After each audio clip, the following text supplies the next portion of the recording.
est-ce qu'en islam, les tâches ménagères sont que pour les femmes? J'ai pas compris la situation. Comment le...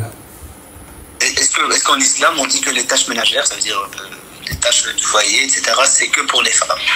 Faire à manger... Alors là, à ce moment-là, pour qu'on puisse comprendre la question bien, est-ce qu'on va dire, est-ce que les tâches ménagères, rien que pour la femme, et les tâches de travail de l'extérieur, spéciales pour l'homme?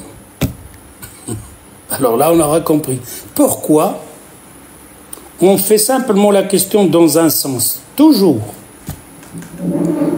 Pour dire, est-ce que la femme, c'est elle qui va s'occuper du ménage et que le mari n'a rien à voir dans les situations? Alors on peut aussi poser la question de, est-ce que c'est l'homme qui travaille à l'extérieur, maçon, aller chercher à manger, à boire, amener à manger, manger le pain, à manger, apporter de l'argent, payer le loyer, payer l'électricité, ou alors la femme aussi peut l'aider? C'est comme ça qu'il se pose la question. Pourquoi simplement la femme? Alors, dans l'islam, on voit l'image que le travail de la femme qui lui convient, c'est le travail de sa maison. Ça lui convient. Pour sa personnalité. Et le travail de l'extérieur, ça correspond à l'homme. Ça ne veut pas dire qu'il n'y aura pas une femme qui travaille aussi à l'extérieur, non. Mais on parle en général. Mais il y aura des exceptions. Ça ne veut pas dire que l'homme ne peut pas aider dans la maison, les tâches de la maison. Aïcha, quand on lui a posé la question, on lui a dit, on connaît le prophète dans le voyage, comme il est, dans la bataille, comme il est, donc à la mosquée, comme il est. Mais on ne sait pas ce prophète, Mohammed sallallahu alayhi wa sallam, comme époux, comme mari, comment il est dans la maison. Qu'est-ce qu'il fait à la maison? Comment il se comporte, le prophète? La réponse de Aïcha, bien claire. Rajulun min rijal, kana yakhdumu ahlah. Vous avez vu la réponse? Simple. Un homme comme tous les hommes. Il aide dans le foyer. Il aide. Il aide dans son foyer. Yakhdumu ahlahu. Il s'occupe de sa famille aussi. Il arrange les choses. Il aide sa femme. Il coudre sa chemise, coudre ses sandales. Eh oui, et ainsi de suite. Ah non. Alors on dit oui, le travail de la femme, c'est la maison. Déjà un travail immense. Ne croyez pas que le travail de la maison, c'est un rien. Mais ne dites pas, ah ouais, le travail de l'homme à l'extérieur. Je connais une histoire, oui. Pas une histoire, un test qu'ils ont fait à la télévision.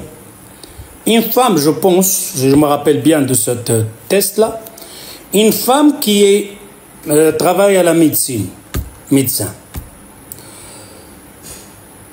Et son mari, il a un grand magasin de sport. Et le sport, les qualités grandes. Hein. Et il y avait une discussion entre eux. Le mari, il dit que mon travail, il est plus difficile que toi, ma femme, qui fait des opérations de chirurgicales, etc. Et la femme rigole, ça ne va pas te tenter. Tu sais que ça veut dire faire ouvrir un cœur et un estomac et sortir et couper. Et dit ça c'est facile. Alors ceux-là qui ont fait cette recherche-là, ils ont dit à l'homme qu'il va vivre une semaine avec sa femme. C'est-à-dire il va accompagner sa femme dans son travail pour voir. Simplement voir. Hein. Eh bien l'homme il dit ça va. Ah ben, dès que sa femme commence la première opération, on lui a ramené quelqu'un qui a un accident, avec son œil qui est sauté, la moitié de la tête presque coupée, le bras il est parti, et sa femme elle est là à coudre, à ranger, et lui il n'arrive pas à tenir, il a vomi, il est tombé dans les ponts. On a réveillé le mari, ça va? Ça va. Un peu de parfum, t'es réveillé? On continue, on arrête. Ça c'est pas un travail, c'est pour les fous ça. Je rentre chez moi. Fini. Ah, c'est dur, hein? Ah oui, c'est très dur. Très dur. Et alors, bon, la femme, elle va faire vivre maintenant la vie de son mari dans son magasin. Et alors, tu vois, les gens, les grands sportifs arrivent, hein, les Adidas, etc., etc. Alors, tu vois les souliers là, donc les étages, parfois les numéros, ils sont là haut en bas. Et alors, deux sportifs, ils sont là, celle-là, cette marque-là. Il monte la femme sur l'échelle, il lui fait descendre, il essaye. Non, ça ne me convient pas. Peut-être l'autre boîte, l'autre couleur. Il lui fait monter, descendre. Jusqu'il a fait descendre ces boîtes-là, presque une cinquantaine de boîtes. À la fin, les deux sportifs, là, et on va chercher dans l'autre magasin, on lui a laissé tous les boîtes ouvertes, il doit les remettre tous. Il dit à son mari, c'est des gens fous, quoi. Presque une demi-heure, une heure, monter, descendre, à la fin, ils n'ont rien acheté. Et dit son mari, c'est ça mon travail. De ton travail, il n'y a que des fous qui vont le faire. On a compris que tous les travails, chacun son travail. Chacun où il peut se sentir. Ne dites pas que le travail de la femme, c'est rien. Eh ben, elle est chez elle à la maison, un peu de ménage comme ça, une petite marmite, et après se met à la télévision avec son TikTok. C'est facile.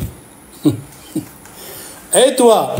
Moi c'est dur, à la maçonnerie, monter l'échelle, parfois je tombe sur l'échelle, et les taxis, il faut passer pour... c'est difficile de... Oh, que ça... Non. Tous les travaux sont difficiles. Celui de la maison et celui de... C'est pour ça la question, le mari, quand il a un temps, il est chez lui à la maison, il peut aider sa femme, il peut laver une assiette, il peut faire un café, il peut faire sa l'omelette, et ainsi de suite. Pas rester, c'est la femme qui sait. Non, ça. Tu peux changer un pampers à ton fils, à ta fille, etc. Où il est le problème? C'est ça. Un jour, le mari, il n'arrive pas que son travail, etc. Est-ce que la femme peut l'aider pour un jour ou 2 jours ou le dépanner? Oui, il est le problème. Khair, Inch'Allah, tfaddal.